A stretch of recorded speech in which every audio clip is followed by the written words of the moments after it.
ಆಕಾಶವಾಣಿ ಮಂಗಳೂರು.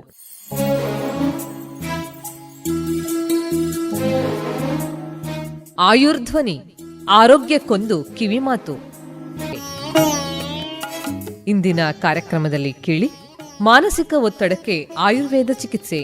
ಈ ಕುರಿತು ಡಾಕ್ಟರ್ ಸ್ಮಿತಾ ಸೂರಜ್ ಅವರೊಂದಿಗೆ ಮಾತುಕತೆ. ಕೇಳುಗರೆ, ಕಾರ್ಯಕ್ರಮಕ್ಕೆ ಆತ್ಮೀಯವಾದಂತಹ ಸ್ವಾಗತ. ಇವತ್ತಿನ ಈ ಕಾರ್ಯಕ್ರಮದಲ್ಲಿ ನಮ್ಮ ಜೊತೆಗಿದ್ದಾರೆ ಆಳ್ವಾಸ್ ಆಯುರ್ವೇದ ಮೆಡಿಕಲ್ ಕಾಲೇಜು ಮೂಡಬಿದ್ರೆ ಇಲ್ಲಿನ ಮನೋವಿಜ್ಞಾನ ಮತ್ತು ಮಾನಸ ರೋಗ ವಿಭಾಗದ ಅಸಿಸ್ಟೆಂಟ್ ಪ್ರೊಫೆಸರ್ ಆಗಿರುವಂತಹ ಡಾಕ್ಟರ್ ಸ್ಮಿತಾ ಸೂರಜ್ ಇವರು ಇವತ್ತು ನಮಗೆ ಈ ಮಾನಸಿಕ ಒತ್ತಡ ಅಂದರೆ ಏನು ಮತ್ತೆ ಅದನ್ನು ಯಾವ ರೀತಿಯಾಗಿ ಆಯುರ್ವೇದದಲ್ಲಿ ಅದಕ್ಕೆ ಚಿಕಿತ್ಸೆಯನ್ನು ನೀಡಲಾಗುತ್ತೆ ಅನ್ನೋದರ ಕುರಿತು ನಮಗೆ ಮಾಹಿತಿಯನ್ನು ನೀಡಲಿಕ್ಕಿದ್ದಾರೆ. ಡಾಕ್ಟರೇ, ಕಾರ್ಯಕ್ರಮಕ್ಕೆ ಸ್ವಾಗತ. ನಮಸ್ಕಾರ ಡಾಕ್ಟರ್. ಈಗ ಇವತ್ತಿನ ಒಂದು ವಿಷಯ ಮಾನಸಿಕ ಒತ್ತಡ ಅನ್ನುವಂಥದ್ದು. ಆಯುರ್ವೇದದ ಪ್ರಕಾರ ಈ ಮಾನಸಿಕ ಒತ್ತಡ ಅಂದರೆ ಏನು, ಇದರ ಬಗ್ಗೆ ನಮ್ಮ ಕೇಳುಗರಿಗೆ ಮೊದಲನೇದಾಗಿ ತಿಳಿಸಿಕೊಡಿ. ಮೊದಲನೇದಾಗಿ ನಾವು ಸ್ಟ್ರೆಸ್ ಅಂದರೆ ಏನು ಅಂತ ತಿಳ್ಕೊಳ್ಬೇಕು. ಸ್ಟ್ರೆಸ್ ಅನ್ನ ಮಾನಸಿಕ ಒತ್ತಡ ಅಂತ ಹೇಳ್ಬೋದು, ಮೆಂಟಲ್ ಟೆನ್ಷನ್ ಅಂತ ಸಹ ಹೇಳ್ಬೋದು, ಅಥವಾ ಮೆಂಟಲ್ ಪ್ರೆಷರ್ ಅಂತ ಹೇಳ್ಬೋದು. ಯಾವಾಗ ಒಂದು ವಸ್ತು, ವ್ಯಕ್ತಿ, ವಿಷಯ, ಸಂದರ್ಭ, ಸನ್ನಿವೇಶ, ಸಮಸ್ಯೆಗಳನ್ನು ನಮಗೆ ನಿರ್ವಹಿಸಲು ಅಸಮರ್ಥರಾಗ್ತೇವೆ ಅಂತ ಅಂದ್ಕೊಳ್ತೇವೋ ಅದುವೇ ಒತ್ತಡ ಅಥವಾ ಸ್ಟ್ರೆಸ್ ಅಂತ ಹೇಳ್ಬೋದು. ಈಗ ಸಾಮಾನ್ಯವಾಗಿ ದೈಹಿಕ ಕಾಯಿಲೆಗಳು ಅಂತ ಹೇಳಿದ್ರೆ ಅವುಗಳಲ್ಲಿ ಲಕ್ಷಣಗಳು ಕಾಣಿಸಿಕೊಳ್ತವೆ. ಇದರಲ್ಲಿ ಇಷ್ಟು ಆ ಲಕ್ಷಣಗಳು ಜಾಸ್ತಿ ಆಗ್ತಾ ಇದೆ ಅಂತ ಹೇಳಿದಾಗ ನಾವು ವೈದ್ಯರ ಹತ್ರ ಹೋಗ್ತೇವೆ. ಈಗ ತಾವು ಹೇಳಿದ್ರಿ ಸ್ಟ್ರೆಸ್ ಅನ್ನುವಂಥದ್ದು ಈಗ ಎಲ್ಲರಲ್ಲೂ ಸಾಮಾನ್ಯವಾಗಿ ಇರ್ತದೆ ಅಂತ ಹೇಳಿ ಇವತ್ತಿನ ಒಂದು ಜಗತ್ತಿನಲ್ಲಿ.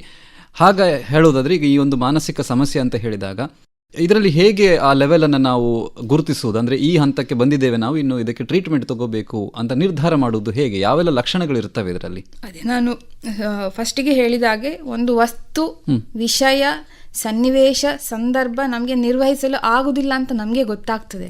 ನಮ್ಮ ದೇಹದಲ್ಲಿ ಬದಲಾವಣೆಗಳಾಗ್ತವೆ ಅಥವಾ ಮನಸ್ಸಿನಲ್ಲಿ ಬದಲಾವಣೆಗಳಾಗ್ತವೆ. ನಾವು ಲಕ್ಷಣಗಳನ್ನು ನೋಡ್ಬೋದು, ಸ್ಟ್ರೆಸ್ಸಿನ ಲಕ್ಷಣಗಳು, ಮಾನಸಿಕ ಒತ್ತಡದ ಲಕ್ಷಣಗಳು.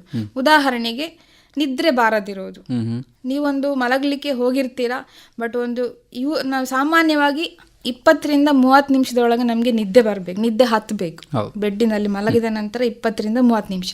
ಇಲ್ಲಿ ಏನಾಗ್ತದೆ, ನೀವು 1 ಗಂಟೆ ಆಗ್ಬೋದು, 2 ಗಂಟೆ ಆಗ್ಬೋದು ಮಲಗಿ, ಆದರೆ ಸಹ ನಿದ್ದೆ ಬರುವುದಿಲ್ಲ. ಇನ್ನೊಂದು ನಿದ್ದೆ ಬಂದಿರ್ತದೆ, ಮಧ್ಯದಲ್ಲಿ ತುಂಬಾ ಸಲ ಎಚ್ಚರ ಆಗ್ತದೆ. ಇದಕ್ಕೆ ಡಿಸ್ಟರ್ಬ್ಡ್ ಸ್ಲೀಪ್ ಅಂತ ಹೇಳ್ತೇವೆ.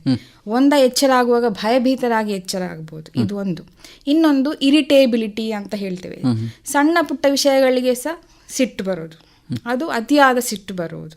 ಇನ್ನೊಂದು ರೆಸ್ಟ್ಲೆಸ್ನೆಸ್ ಅಂತ ಹೇಳಿ, ಚಡಪಡಿಕೆ, ಏನೋ ಒಂಥರ ಅಸಮಾಧಾನಕರ ಭಾವ ಇದಿರಬಹುದು. ಅದಲ್ಲದೆ ದೈಹಿಕವಾಗಿ ಸಹ ನಾವು ತುಂಬ ಲಕ್ಷಣಗಳನ್ನು ಕಾಣ್ಬೋದು.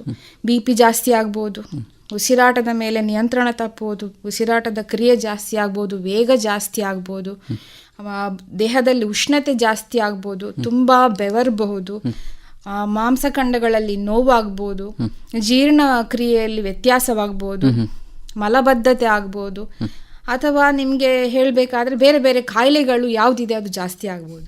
ಇದೆಲ್ಲ ಸ್ಟ್ರೆಸ್ಸಿನ ಲಕ್ಷಣಗಳಾಗಿರ್ತದೆ.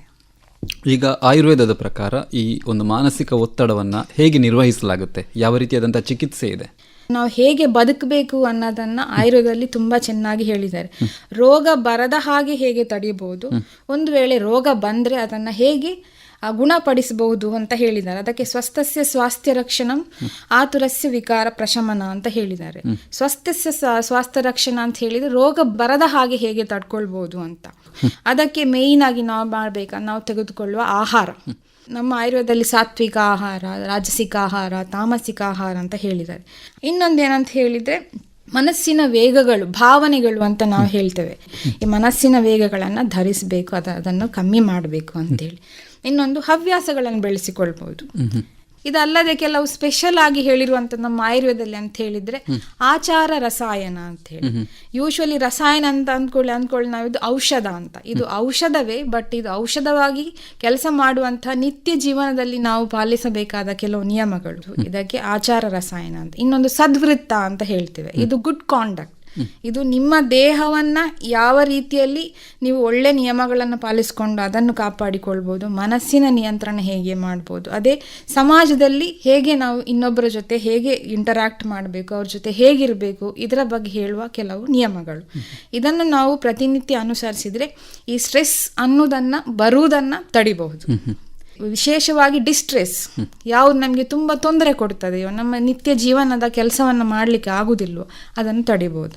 ಇನ್ನೊಂದೀಗ ಆಲ್ರೆಡಿ ನಾವು ಸ್ಟ್ರೆಸ್ಸಿಗೆ ಒಳಗಾಗಿದ್ದೇವೆ, ಅದನ್ನು ಹೇಗೆ ಗುಣಪಡಿಸ್ಕೊಳ್ಬೋದು, ಅದಕ್ಕೆ ಇನ್ನೊಂದು ನಮ್ಮ ಆಯುರ್ವೇದದ ಇನ್ನೊಂದು ಅರ್ಧ ನಾನು ಶ್ಲೋಕದಲ್ಲಿ ಹೇಳಿದಾಗ ಈಗ ವಿಕಾರವನ್ನು ಪ್ರಶಮನ ಮಾಡುವುದು ಹೇಗೆ, ಗುಣಪಡಿಸುವುದು ಹೇಗೆ ಅಂತ.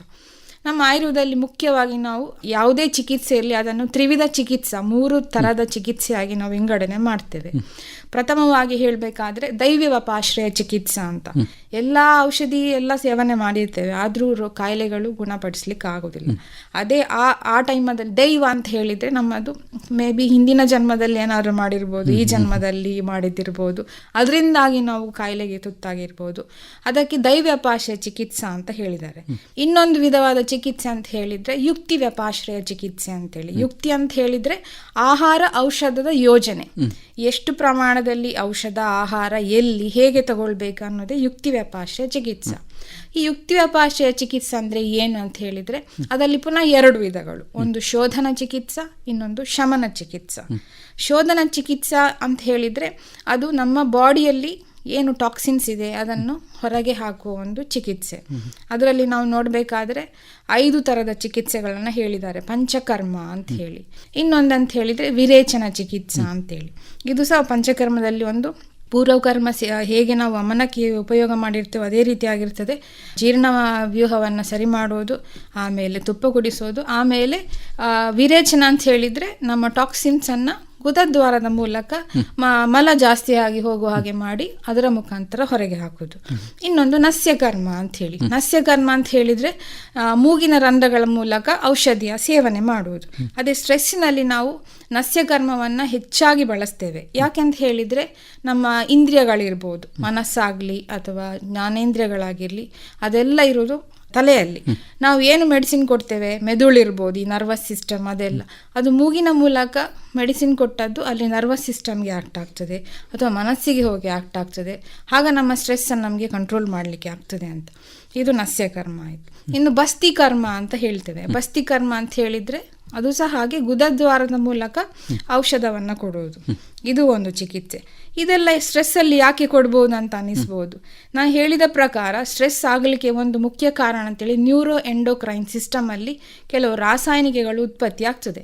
ಯಾವಾಗ ಈ ರಾಸಾಯನಿಕಗಳಲ್ಲಿ ಅಸಮತೋಲನ ಉಂಟಾಗ್ತದೋ, ಒಂದು ಜಾಸ್ತಿ ಉತ್ಪತ್ತಿ ಆಗ್ಬೋದು, ಕಮ್ಮಿ ಉತ್ಪತ್ತಿ ಆಗ್ಬೋದು. ಸೊ ಆ ಟೈಮಲ್ಲಿ ಮನುಷ್ಯನಿಗೆ ಸ್ಟ್ರೆಸ್ ಜಾಸ್ತಿ ಆಗ್ತದೆ. ಸೊ ನಾವು ಕೊಡುವ ಔಷಧ ಗಟ್ ಬ್ರೈನ್ ಆಕ್ಸಿಸ್ ಅಂತ ಹೇಳ್ತೇವೆ. ನಾವು ಜೀರ್ಣವ್ಯೂಹಕ್ಕೆ ಕೊಟ್ಟರೆ ಸಮೇತ ಅದು ಬ್ರೈನಿಗೆ ಕನೆಕ್ಟೆಡ್ ಇರ್ತದೆ. ಹಾಗೆ ನಾವು ಏನು ಮೆಡಿಸಿನ್ ಕೊಡ್ತೇವೋ ಅದು ಬ್ರೈನಿಗೆ ಸಹ ಹೋಗಿ ಆ್ಯಕ್ಟ್ ಆಗ್ತದೆ. ಅದಕ್ಕೋಸ್ಕರ ನಾವು ಪಂಚಕರ್ಮವನ್ನು ಈ ಸ್ಟ್ರೆಸ್ ಮತ್ತು ಇತರ ಮಾನಸಿಕ ಕಾಯಿಲೆಗಳಲ್ಲಿ ಸಹ ಟ್ರೀಟ್ಮೆಂಟ್ ಆಗಿ ಉಪಯೋಗ ಮಾಡುತ್ತೇವೆ. ಇನ್ನೊಂದು ರಕ್ತ ಮೋಕ್ಷಣ. ಇದು ಸಾಮಾನ್ಯವಾಗಿ ಸ್ಟ್ರೆಸ್ಸಲ್ಲಿ ಅಷ್ಟು ಯೂಸ್ ಮಾಡೋದಿಲ್ಲ, ಬಟ್ ಯಾವಾಗ ಅದು ಡಿಸೀಸ್ ಆಗಿ ಕನ್ವರ್ಟ್ ಆಗ್ತದೋ, ನಾವು ಉನ್ಮಾದ ಅಂತ ಹೇಳ್ತೇವೆ, ಅಲ್ಲಿ ನಮ್ಮ ಸಂಹಿತದಲ್ಲಿ ಕೆಲವು ಕಾಂಟೆಸ್ಟಲ್ಲಿ ಈ ರಕ್ತ ಮೋಕ್ಷಣ ಅಂತ ಹೇಳಿದರೆ ದೇಹದಲ್ಲಿರುವ ದುಷ್ಟ ರಕ್ತವನ್ನು ಹೊರಗೆ ಹಾಕುವಾಗೆ ಮಾಡೋದು, ಅದು ಆ ಚಿಕಿತ್ಸೆಯನ್ನು ಕೊಡ್ಬೋದು ಅಂತ ಹೇಳಿದ್ದಾರೆ. ಬಟ್ ಸ್ಟ್ರೆಸ್ಸಲ್ಲಿ ಕಾಮನ್ ಆಗಿ ನಾವು ಇತರ ಚಿಕಿತ್ಸೆಗಳಂತ ಹೇಳಿದರೆ ದಾರ ಅಂತ ಹೇಳ್ತೇವೆ. ದಾರ ಅಂತ ಹೇಳಿದರೆ ಅದು ಕ್ಷೀರದಾರ ಇರ್ಬೋದು, ಅದು ಔಷಧಿಯುಕ್ತ ಕ್ಷೀರ, ಶತಾವರಿ, ಚಂದನ, ಈ ಕೂಲಿಂಗ್ ಎಫೆಕ್ಟ್ ಇರುವ ಔಷಧಯುಕ್ತ ಕ್ಷೀರ ರೆಡಿ ಮಾಡಿ ಅದನ್ನು ಹಣೆಯ ಮೇಲೆ ಸುರಿಯುವ ಹಾಗೆ ಮಾಡುವುದು. 4 ಫೀಟ್ ಎತ್ತರದಿಂದ ಹಣೆಯ ಮೇಲೆ ಸುರಿಯುವ ಹಾಗೆ ಮಾಡುವುದು. ಒಂದು 45 ನಿಮಿಷ ಈ ದಾರ ಮಾಡ್ಬೋದು. ಇನ್ನೊಂದು ತೈಲ ದಾರ ಅಂತ ಹೇಳ್ತೇವೆ. ಇಲ್ಲಿ ಯಾವ ವಾತಹಾರ ತೈಲಗಳನ್ನು ನಾವು ಉಪಯೋಗಿಸ್ತೇವೆ, ಮಹಾನಾರಾಯಣ ತೈಲ ಇರ್ಬೋದು, ಕ್ಷೀರಬಲ ತೈಲ ಇರ್ಬೋದು, ಅದು ಸಹ ನಮ್ಮ ತಲೆ ಮೇಲೆ ಮೇಲಿಂದ ಎತ್ತರದಿಂದ ಬೀಳೋ ಹಾಗೆ ಮಾಡೋದು. ಇನ್ನೊಂದು ತಕ್ರದಾರ ಅಂತ ಹೇಳ್ತೇವೆ. ತಕ್ರ ಅಂತ ಹೇಳಿದರೆ ಮಜ್ಜಿಗೆ. ಇದು ಸಾಮಾನ್ಯ ಮಜ್ಜಿಗೆ ಅಲ್ಲ, ಇದರಲ್ಲಿ ನಿಮ್ಮ ಸ್ಟ್ರೆಸ್ಸನ್ನು ಕಡಿಮೆ ಮಾಡುವಂತಹ ಔಷಧ ಹಾಕಿ ತಯಾರು ಮಾಡಿದ ಮಜ್ಜಿಗೆ, ಅದನ್ನು ಉಪಯೋಗಿಸ್ಬೋದು. ಸೊ ಇದೆಲ್ಲ ಮಾಡೋದ್ರಿಂದ ನಮ್ಮ ಈ ನರ್ವಸ್ ಸಿಸ್ಟಮ್ ಏನಿದೆ ಅಥವಾ ಎಂಡೋಕ್ರೈನ್ ಸಿಸ್ಟಮ್ ಏನಿದೆ ಇದನ್ನು ಸಮತೋಲನದಲ್ಲಿ ಕೆಲಸ ಮಾಡಲಿಕ್ಕೆ ಹೆಲ್ಪ್ ಆಗುವಾಗೆ ಮಾಡಲಿಕ್ಕೆ ಆಗ್ತದೆ. ಇದು ಒಂದು ಚಿಕಿತ್ಸೆ. ಇನ್ನು ನಾವು ಹೇಳಬೇಕಾದ್ರೆ ಶಮನ ಚಿಕಿತ್ಸೆ ಇನ್ನೊಂದು ವಿಭಾಗ ಅದರಲ್ಲಿ ಯುಕ್ತಿ ವ್ಯಪಾಶ್ರಯದಲ್ಲಿ. ಶಮನ ಅಂತ ಹೇಳಿದರೆ ಹೊಟ್ಟೆಗೆ ಮೆಡಿಸಿನ್ ತಗೊಳ್ಳೋದು. ಇದು ವಟಿ ಇರ್ಬೋದು, ಟ್ಯಾಬ್ಲೆಟ್ ಫಾರ್ಮ್ ಇರ್ಬೋದು, ಅಥವಾ ಆಸವ ಅರಿಷ್ಟ ಇರ್ಬೋದು, ಅಥವಾ ತುಪ್ಪವೇ ಇರಬಹುದು, ಅಥವಾ ನೀವು ಚೂರ್ಣ ಇರ್ಬೋದು. ಇಂಥದನ್ನು ಒಂದು ಪ್ರಮಾಣದಲ್ಲಿ ಎಷ್ಟು ಬೇಕೋ ಅಷ್ಟು ಇಷ್ಟು ದಿವಸಕ್ಕೆ ಅಂತ ನಾವು ಕೊಡ್ತೇವೆ. ಅದು ಸಹ ನಾವು ಸ್ಟ್ರೆಸ್ ಮ್ಯಾನೇಜ್ಮೆಂಟಲ್ಲಿ ಉಪಯೋಗ ಮಾಡ್ತೇವೆ. ಇನ್ನೊಂದು ಮೂರನೇ ವಿಧದ ಚಿಕಿತ್ಸೆ ಅದನ್ನು ಸತ್ವಾವಜಯ ಚಿಕಿತ್ಸಾ ಅಂತ ಹೇಳ್ತೇವೆ. ಅದಕ್ಕೆ ಹೇಳಲು ಸತ್ವ ವಿಜಯ, ಮನಸ್ಸನ್ನು ಜಯಿಸುವ ಚಿಕಿತ್ಸೆ ಇದು. ಅದಕ್ಕೆ ನಾವು ನಮ್ಮ ಆಯುರ್ವೇದದಲ್ಲಿ ಅಹಿತೇಭ್ಯೋ ಅರ್ಥೇಭ್ಯೋ ಮನೋನಿಗ್ರಹ ಅಂತ ಹೇಳ್ತೇವೆ. ಅಹಿತಕರವಾದ ವಿಷಯಗಳಿಂದ ಮನಸ್ಸನ್ನು ನಿಯಂತ್ರಣ ಮಾಡುವುದು ಅಂತ. ಅದೇ ನಾವು ಇದರಲ್ಲಿ ಸತ್ವಾವಜಯ ಚಿಕಿತ್ಸೆಯಲ್ಲಿ ಅದನ್ನು ಹೇಳಿಕೊಡ್ತೇವೆ ಪೇಷಂಟಿಗೆ. ಅದರಲ್ಲಿ ವಿವಿಧ ಹಂತಗಳಿದೆ: ಜ್ಞಾನ, ವಿಜ್ಞಾನ, ಧೈರ್ಯ, ಸ್ಮೃತಿ, ಸಮಾಧಿ ಅಂತ.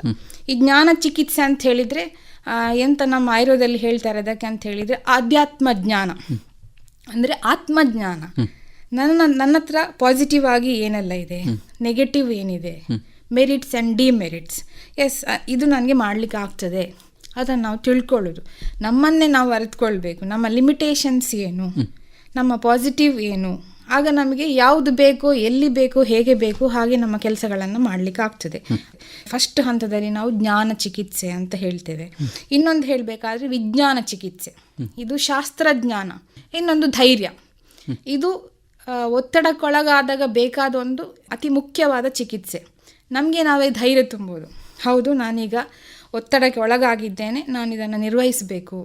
ಇನ್ನೊಂದು ಹೇಳಬೇಕಾದ್ರೆ ನಮ್ಮದು ಸ್ಮೃತಿ, ಅದೇ ಸನ್ನಿವೇಶ, ಸಂದರ್ಭ, ಸಮಸ್ಯೆಗಳು ಎದುರಾಗಿರ್ಬೋದು.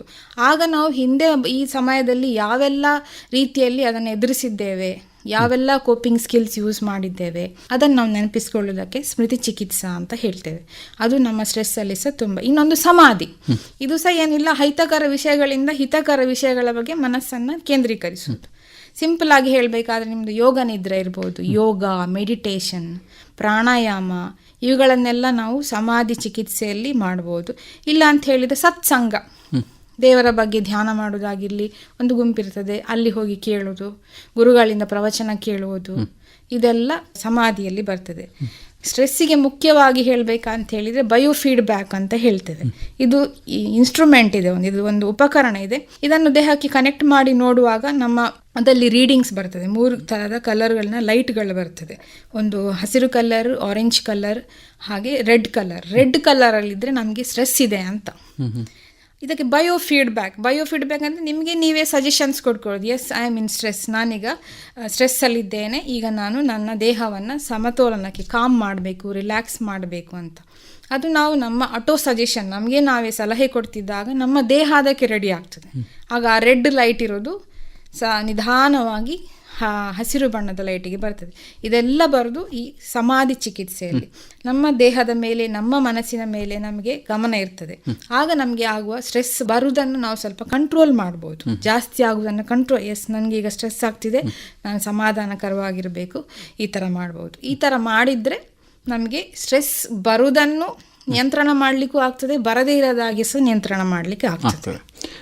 ಧನ್ಯವಾದಗಳು ಡಾಕ್ಟ್ರೇ. ಇಷ್ಟೊತ್ತು ಮಾನಸಿಕ ಒತ್ತಡ, ಇದಕ್ಕೆ ಆಯುರ್ವೇದದಲ್ಲಿ ಯಾವ ರೀತಿಯಾದಂತಹ ಚಿಕಿತ್ಸೆಗಳಿವೆ ಅನ್ನೋದರ ಬಗ್ಗೆ ಬಹಳ ವಿವರವಾಗಿ ಮಾಹಿತಿಯನ್ನು ಕೊಟ್ರಿ. ಕಾರ್ಯಕ್ರಮದಲ್ಲಿ ಪಾಲ್ಗೊಂಡಿದ್ದಕ್ಕೆ ಧನ್ಯವಾದಗಳು. ಇದುವರೆಗೆ ಆಯುರ್ಧ್ವನಿ ಆರೋಗ್ಯಕ್ಕೊಂದು ಕಿವಿ ಮಾತು ಕಾರ್ಯಕ್ರಮ ಪ್ರಸಾರವಾಯಿತು. ಈ ಕಾರ್ಯಕ್ರಮದಲ್ಲಿ ಡಾಕ್ಟರ್ ಸ್ಮಿತಾ ಸೂರಜ್ ಅವರೊಂದಿಗೆ ನಡೆಸಿದ ಮಾತುಕತೆ ಕೇಳಿದಿರಿ. ಈ ಮಾತುಕತೆ ನಡೆಸಿಕೊಟ್ಟವರು ಲತೀಶ್ ಪಾಲ್ದನೆ.